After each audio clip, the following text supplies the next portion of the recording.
Қайырлы күн баршаңызға достар, сіздермен Мерей. Бүгін мен сіздерге өте дәмді болып шығатын шарлотка пирогының рецептін ұсынамын. Құрамына барлық үйде табылатын заттар қосылады. Пирогыңыз осылай биік, жұмсақ болып шығуы үшін міндетті түрде видеоны соңына дейін көріп, қалай жасалынатынын біліп алыңыз. Және де менің каналыма жазылып, лайк, комментарий қалдыруды ұмытпаңыздар. Ал ендеше бастаймыз.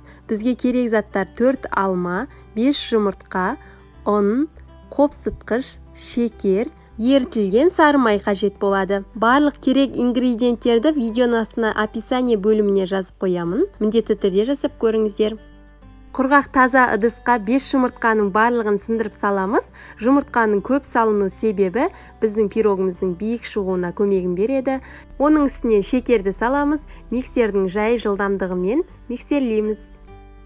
Видеода көріп тұрғандарыңыздай жұмыртқа мен шекерді араластырғанда осылай биік болып көтерілуі қажет. Оның үстінен ерітілген сары майымызды құямыз, кішкене ғана миксерлейміз. Ұн мен қопсытқышты бірге қосамыз. Ұнды мен алдын ала електен өткізіп алдым. Сіздер де міндетті түрде електен өткізіп алып қосыңыздар. Ұнның барлығын массамызға құямыз. Шашырап кетпес үшін алдымен миксермен кішкене қозғап аламыз, ары қарай миксерлейміз. Міне бізде миксерлеп болғаннан кейін осылай сұйықтау болып шығады массамыз.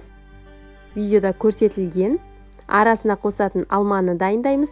3 алманың қабығын ашып, кубиктап турау үшін дайындап аламыз. Яғни 4 бұрышты майда етіп тураймыз. Алманың барлығын турап алғаннан кейін осылай дайындап алып, алманы жаңағы массамызға саламыз. Барлық алманы салып, қасықтың көмегімен кішкене араластырамыз. Бұл жерде миксердің қажеті жоқ.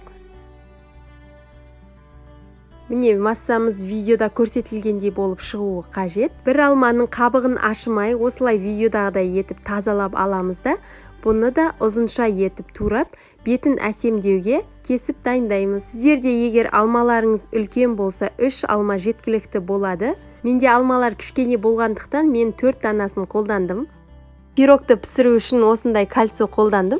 Егер сіздерде үйде кальцо болмаса, арнайы формаға пісірсеңіздер болады. Кальцоның диаметрі менде 22. Сіздер қалауларыңызша үйде қандай диаметрлік форма бар, соған пісірсеңіздер болады.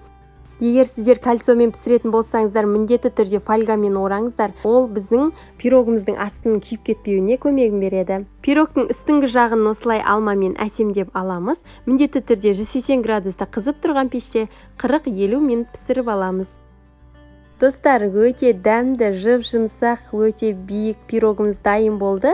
Міндетті түрде жасап көріңіздер, арасы сочный болып шығады. Менің каналыма жазылуды ұмытпаңыздар. Ас болсын, хош, сау болыңыздар.